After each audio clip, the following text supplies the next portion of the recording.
Flight attendant insults black billionaire. 4 minutes later, she's escorted off the plane. Excuse me, sir. This section is for first-class passengers only. He looked up, puzzled but calm. He handed her the boarding pass. She barely glanced at it, her tone sharper now. I said return to your assigned seat. Cameras started rolling. Passengers stared. But the man didn't flinch. Moments later, the cockpit door opened, and the pilot stepped out, walking straight to him. Mr. Bennett, he said with a nod, thank you for flying with us. The silence that followed was deafening, because the man she tried to humiliate owned the airline. Welcome, story lovers. Where are you watching from? Drop your city below and hit like if you're ready for more truth-telling stories. Charles Bennett wasn't the kind of man who demanded attention. Despite being the CEO of a multi-billion-dollar airline conglomerate, he preferred flying anonymously. No entourage, no press. Dressed in an immaculate navy suit with polished shoes and a leather briefcase, he stepped onto Flight 743 like any other first-class passenger. This wasn't new to him. He had flown more miles than most of the crew combined. But today was different. This was the inaugural flight of a newly acquired airline, one he now owned a controlling share of. He took his window seat quietly, opened a book, and waited. A flight attendant approached with a forced smile, eyes narrowing ever so slightly. She didn't recognize him. And worse, she assumed. Sir, this section is for premium passengers only. There it was.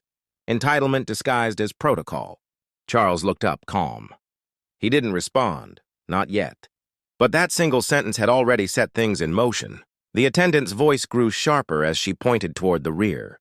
I'm going to have to ask you to return to your assigned seat. We can't have these kinds of misunderstandings delaying takeoff. Charles glanced at his boarding pass but said nothing. Her voice, now loud enough for others to hear, carried an unmistakable edge. A man across the aisle raised his phone, recording. A woman behind Charles frowned in confusion. Tension buzzed like static in the cabin. Still calm, Charles handed over his boarding pass. The attendant's eyes scanned it and paused. Her lips tightened.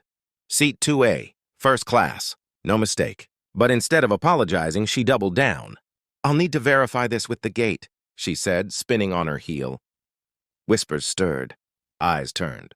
Charles leaned back, unbothered. He had dealt with worse. What the crew didn't know was that the airline's new leadership had quietly boarded the same flight. The pilot had been briefed. The staff had not. Minutes later, a murmured conversation crackled through the cockpit door. The pilot emerged, walking straight to Charles with a grin. Mr. Bennett, pleasure to have you with us. Gasps rippled. The attendant turned pale. She had just humiliated the chairman.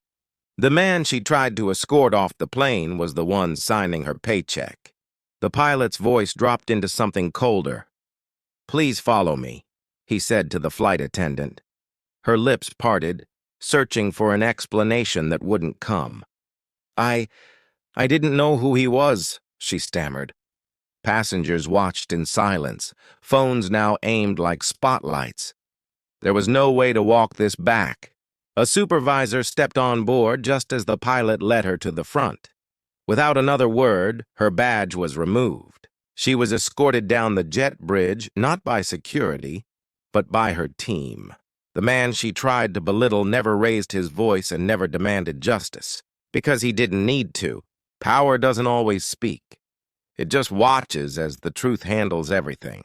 Dear audience, if you're enjoying the story, don't forget to give it a like. It helps. Charles remained seated, quiet as the plane prepared for departure. The pilot returned to the cockpit, offering a respectful nod. No grand statements, no press release. But every crew member knew a line had been crossed and consequences arrived swiftly. The woman's actions weren't just about rudeness. They revealed something more profound, an assumption rooted in race, status, and control. She saw a black man in first class and saw a problem. What she didn't see was the truth. By the time the flight landed, the video had already gone viral. Charles never commented publicly. Because absolute power doesn't chase applause. It exposes the systems that still need fixing. How many others, without his status, face the same treatment daily but without justice? Thanks for watching.